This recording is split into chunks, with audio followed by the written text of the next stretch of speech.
என்னோடய பேரண்ட்ஸ்க்கு நன்றிகள், இறைவனுக்கு நன்றி, இயற்கைக்கு நன்றி. இது ஒரு முக்கியமான கதாபாத்திரம்.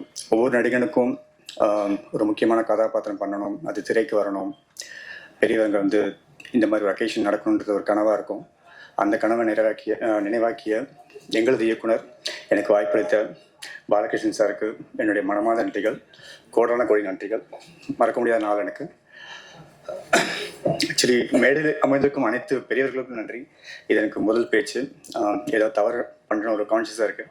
ஸோ அதனால் என்னுடைய நன்றிகளையும் வணக்கங்களையும் ஏற்றுக்கோங்க. இந்த விழாவை சிறப்பிக்க வந்ததுக்காக என்னுடைய நன்றிகள். படத்தை பற்றி சொல்லணும்னா, இது ஒரு ஒரு காவியமாக தான் நான் பார்க்குறேன். எங்கள் குழு அனைவரும் இந்த படத்தை பார்த்துட்டோம்.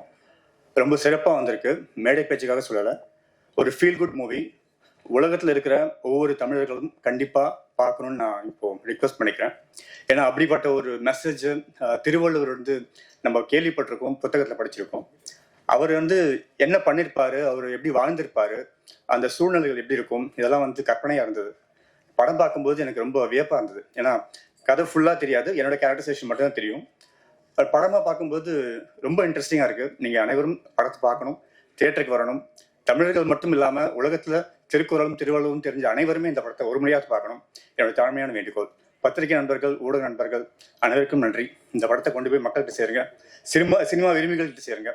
So that's all about it. Thank you so much Guna Babu, நன்றி. அண்ட் எங்களோட டீமில் உழைச்ச எல்லாத்துக்கும் நன்றி.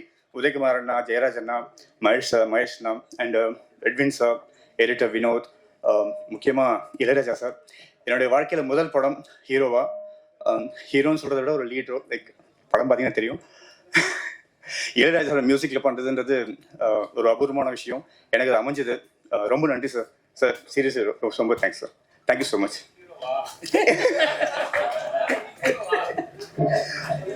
தவறு இருந்தால் மன்னிச்சிருங்க சார்.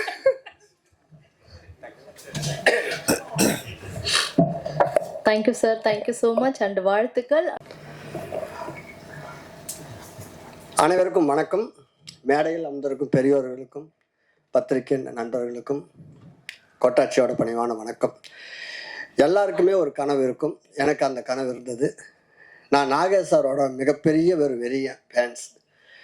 இன்று வரையும் நான் வந்து திருவிளையாடலில் படம் பார்த்தோம்னா டக்குன்னு நம்ம யோசிக்கிறதே வந்து நாகேஷ் சாரோட தருமி கேரக்டர் தான் நம்ம யோசிப்போம். அப்படி ஒரு கேரக்டர் எல்லாத்துக்கும் அமையுமா அப்படின்னு சொன்னால் எல்லாருக்கும் ஆசை இருக்கும். இந்த மாதிரி ஒன்று நடிக்கணும்டா, இந்த மாதிரி அவர் மாதிரி ஒரு கேரக்டர் எனக்கு அமையும்டா. வீட்டில எல்லாம் கூட நாடகங்கள் எல்லாமே சும்மா நம்ம அது மாதிரிலாம் நடித்து பார்ப்போம்.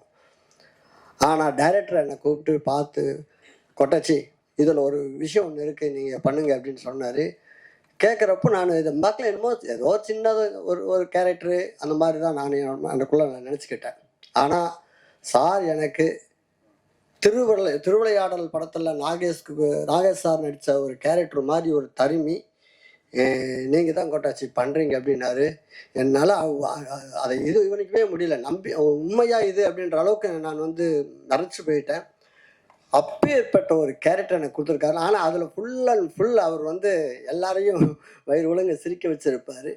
இதில் மனசில் நிற்கிற மாதிரி எனக்கு ஒரு கதாபாத்திரம் கொடுத்துருக்காரு. இதுக்கு டைரக்டருக்கு வந்து இப்படி ஒரு கேரக்டர் கொட்டாச்சிக்கு வந்து புதுமையாக கொடுத்ததுக்கு சார் மனமார்ந்த நன்றிகள் சார்.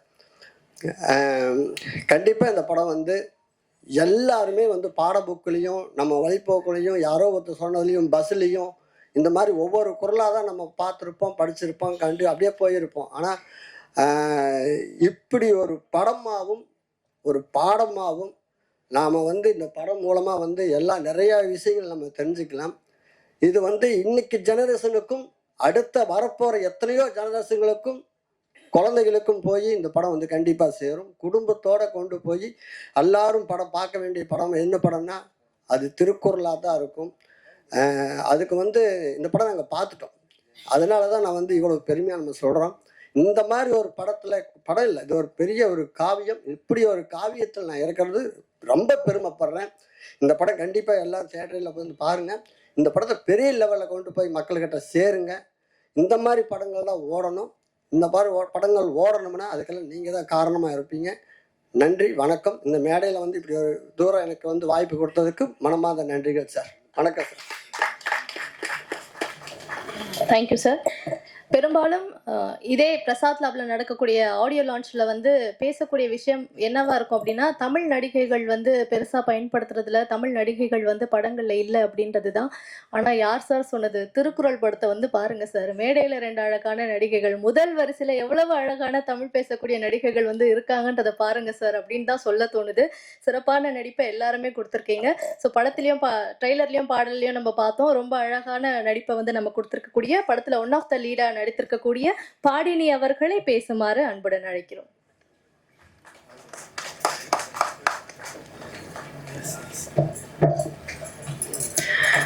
அனைவருக்கும் வணக்கம். இங்கே மேடையில் இருக்கக்கூடிய அனைவருக்கும் வணக்கம் சார். ரொம்ப நன்றி. இந்த திருக்குறள் மூவி வந்து எனக்கு ஃபர்ஸ்ட் டைம் அவங்க அப்ரோச் பண்ணப்போ ஐ வாஸ் லைக் ரியலி எனக்கு இப்படிப்பட்ட ஒரு படைப்பில் நான் ஒரு பார்ட்டாக இருக்க போகிறேனா அப்படின்ற ஒரு கொஸ்டின் மார்க் தான் இருந்துச்சு. அதை நான் எப்படி பண்ண போகிறேன், அந்த கேரக்டர் நான் இதில் வந்து பவளக்கொடி அப்படின்னு சொல்லி ஒரு கேரக்டர் பண்ணியிருக்கேன். It's a beautiful character. Hopefully நான் ஜஸ்டிஃபிகேஷன் கொடுத்துருக்கேன் நம்புகிறேன். ஸோ என்னோட பேரே பாடினி குமார் தான். ஸோ தமிழ் பேர் வச்சுருக்க தமிழ் பேசக்கூடிய நடிகைனா என்னை கூட்டிகிட்டு வந்து திருக்குறள்ன்ற தமிழ் மூவியில் என்னை போட்டதுக்கு எனக்கு ரொம்ப டைரக்டர் சாருக்கு ரொம்ப நன்றி சார். அண்ட் திருக்குறள் அப்படின்னு சொன்ன உடனே எல்லாருக்குமே வந்து சின்ன வயசில் படித்தது, நம்ம போகிற அவங்க சொன்ன மாதிரி போகிற வழியில் பஸ்ஸில் பார்த்தது, எங்கேயாவது ஒரு இடத்துல பார்த்தது, இப்படி தான் ஞாபகம் வரும். அதில் வரக்கூடிய இந்த ஒரு சில பால்களில் எழுதிருக்கக்கூடிய விஷயங்களை நம்ம வந்து இங்கே ஒரு கேரக்டராக கொண்டு வர போகிறோம் அப்படின்னு நினைக்கிறப்போ எனக்கு ரொம்பவே ஒரு நர்வஸோடு தான் அந்த கேரக்டரை எடுத்தேன். பட் எனக்கு வந்து நல்லபடியாக வந்திருக்குன்னு எல்லாரும் சொல்கிறாங்க. ரொம்ப நன்றி. ட்ரெய்லர் பார்த்துட்டு சாங் பார்த்துட்டு நல்லபடியாக வந்திருக்கும்னு நினைக்கிறேன். இந்த படத்தை நீங்கள் வந்து தேட்டரில் வந்து கண்டிப்பாக பாருங்கள், எங்களை சப்போர்ட் பண்ணுங்கள். ரொம்ப நல்லா இருக்கும் படம். அவ்வளோதான். அண்ட் ரொம்ப பெரிய பெரிய விஷயம், இசைஞானி இளையராஜா சாரோட மியூசிக்கில் எனக்கு ஒரு பாட்டு இது வந்து எத்தனை பேரோட கனவா இன்னே வரைக்கும் இருக்குன்னு எனக்கு தெரியல. பட் நடித்த வெகு சில மூவிஸ்லேயே எனக்கு வந்து இந்த வாய்ப்பு கிடைச்சது வந்துட்டு எனக்கு ரொம்ப பெரிய பெரிய ஒரு விஷயமா இருந்துச்சு. இசைஞானி சார் முதல்ல இந்த பாட்டை எனக்காக ப்ளே பண்ணப்போ லைக் கண்ணிலேருந்து தாரையாக தண்ணி வருது. எனக்கு என்ன பண்ணுறதுன்னு தெரியல. அந்த அளவுக்கு ஒரு எமோஷ்னலான மொமெண்ட்டாக இருந்துச்சு. அண்ட் ரொம்பவே எனக்கு தேங்க்ஸ் டு யூனிவர்ஸ் ஆக்சுவலி இந்த ஒரு வாய்ப்பை எனக்காக அமைச்சு கொடுத்ததுக்கு. அண்ட் எங்கள் டீம் எல்லாருக்குமே ரொம்ப ரொம்ப ரொம்ப தேங்க்ஸ். எனக்காக நான் இந்த ஃப்ரேமில் வரணும் அப்படின்னு நினச்சி ஒவ்வொருத்தரோட உழைப்பு இருக்கும் இல்லையா, அது எல்லாத்துக்குமே ரொம்ப நன்றி. அண்ட் வந்திருக்க உங்களுக்கும், நான் இப்போ பேசுகிற எல்லாத்தையுமே நீங்கள் எழுதிட்டுருக்க உங்களுக்கும் ரொம்ப நன்றி. சப்போர்ட் பண்ணுங்கள். தேங்க்யூ. படைப்புகளை எங்களுக்காக கொடுத்துருக்கீங்க சார். திரு ஞானசேகரன் அவர்களை பேசுமாறு அன்புடன் அழைக்கிறோம்.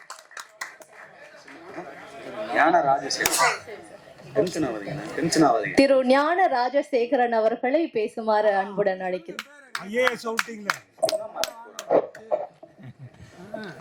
மேடையில் வீட்டிருக்கிற பெரியவர்களுக்கும், திரு தொல் திருமாவளவன் அவர்களுக்கும், சேகர்சால் அவர்களுக்கும், விஜிபி அவர்களுக்கும், டைரக்டர் அவர்களுக்கும், எல்லோருக்கும், இதில் படத்தில் நடித்த டெக்னீஷியன்ஸ் எல்லாருக்கும் என்னுடைய முதற்கண் நன்றியை தெரிவித்துக் கொள்கிறேன். திருக்குறள் வந்து நம்முடைய தமிழ் சமூகத்தினுடைய ஒரு பெருமை இன்னும் எல்லாருக்கும் தெரியும். ஆனால் திருக்குறள் அடிப்படையாக வச்சு ஒரு படம் எடுக்கிறதுன்றது ஒரு மிகப்பெரிய சவால்னு நான் நினைக்கிறேன். ஏன்னா வந்து ரொம்ப சின்ன 4, 3, 7 பதங்களை வச்சுக்கிட்டு திருக்குறள் வெளிவந்திருக்கு.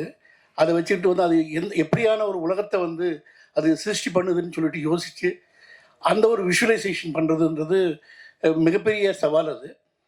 அதை வந்து மிஸ்டர் பாலகிருஷ்ணன் வந்து அதை செஞ்சிருக்கார். அதுக்கே வந்து முதல்ல வந்து அவருக்கு நான் என்னுடைய பாராட்டுகளை தெரிவிச்சுக்கிறேன்.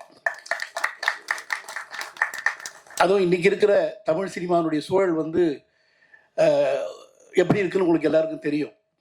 அதாவது வந்து நம்ம அடிப்படையில் வந்து சினிமான்றதே வந்து கதை சொல்லல் தான். நம்ம இப்போ கதை சொல்லலை மறந்துட்டோம். நம்ம என்ன நினைக்கிறோம்னாக்கா ஒரு டெக்னீஷியன் ஒரு டெக்னிக்கலாக வந்து அசத்திட்டா போதும், கதை அவசியமே கிடையாது அப்படின்றது. அதுக்கு கோடியாக செலவு பண்ணி அந்த செலவு பண்ண கோடி வரணுன்றது தான் இப்போ லட்சியமாக இருக்கிறோம் பேருக்கு. எனவே அப்படிப்பட்ட ஒரு சூழ்நிலையில் வந்து பயங்கரமான வியாபார சூழ்நிலையில் ஒரு அர்த்தமுள்ள ஒரு சென்சிட்டிவ் ஃபிலிம்ஸ் எடுக்கிறதுன்றது மிகப்பெரிய சவாலாக இன்னைக்கு இருக்குது.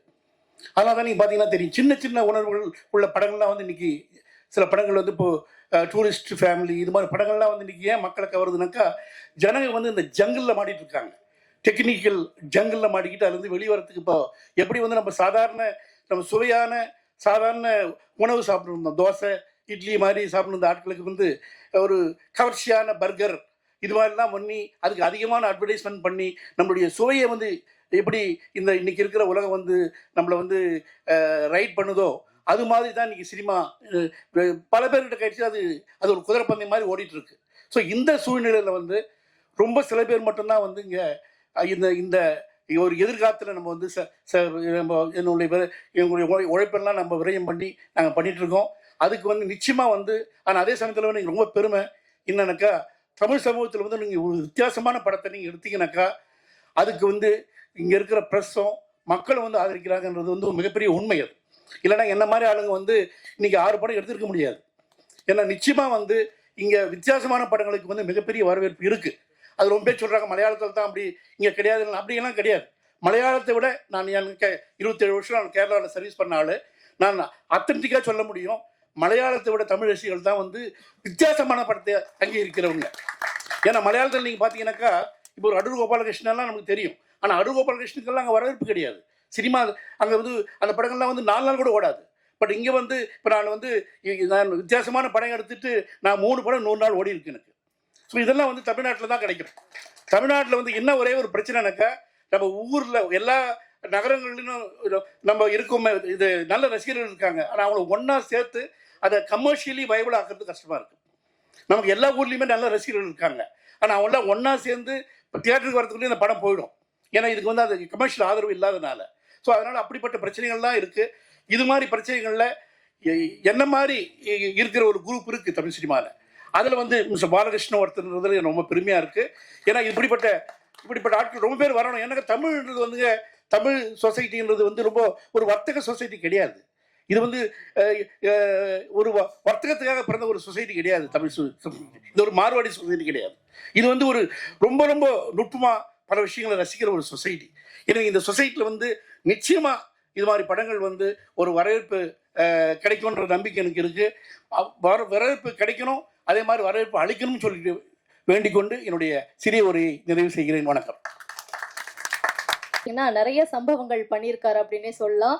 அவருடைய இயக்கத்தையும் நடிப்பையும் நான் இங்க மென்ஷன் பண்றேன். அதாவது திருடா திருடி, பொறி, சீடன் இந்த படங்கள்ல இயக்குனரா வந்து ஒரு பல விஷயங்கள் சார் இருங்க சார் ஒரு நிமிஷம் பண்ணியிருக்காருன்னா, நடிப்புல பார்த்தோம்னா அவர் நடித்த படங்களுமே பாத்தீங்கன்னா பயங்கரமான செம்மையான படங்களை தான் வந்து சார் கொடுத்திருக்காரு. ஸோ இந்த படத்துல ஒரு மிகச்சிறந்த கதாபாத்திரம் நக்கீரனா, கம்பீரமான அந்த பெயரை கொண்டு கம்பீரமான நடிப்பை வெளிப்படுத்திருக்கக்கூடிய திரு சுப்பிரமணிய சிவா அவர்களை பேசுமாறு அழைக்கிறோம்.